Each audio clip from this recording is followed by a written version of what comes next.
আচ্ছা, আপনারও কি এরকম হয়েছে মুখে কোনো স্বাদ নেই, খাবারে কোনো রুচি নেই? তাহলে এই ভর্তাটা একবার বানিয়ে খেয়ে দেখুন তো, দেখবেন মুখে স্বাদ ফিরে এসেছে। এটা হচ্ছে শিমের বীজ। এই শিমের বীজটা শীত যাওয়ার শেষে আর গরম আসার মাঝে কিন্তু এটা পাওয়া যায়।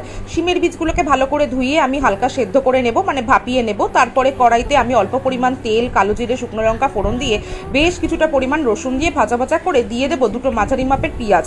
পেঁয়াজটাও ভালো করে ভেজে নিয়ে দিয়ে দেবো 200 থেকে 250 গ্রাম চিংড়ি মাছ। এবার আপনারা বলবেন, চিংড়ি মাছ তো বাবা ঘরে নেই।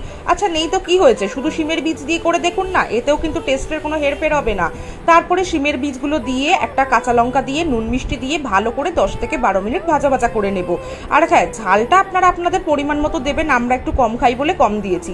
এবারে জল দিয়ে মিক্সিতে একটা পেস্ট বানিয়ে নেব। কড়াইতে অল্প পরিমাণ তেল দিয়ে এই পেস্টটা ভালো করে ভেজে নেব। কড়াইয়ের গা থেকে যখন ছেড়ে যাবে তখন বুঝবেন হয়ে গেছে। এবারে আর কি, একটু সর্ষের তেল ছড়িয়ে গরম ভাতে খেয়ে দেখুন, বাচ্চা থেকে বুড়ো সকলেই হাসবে আর বলবে খুব ভালো।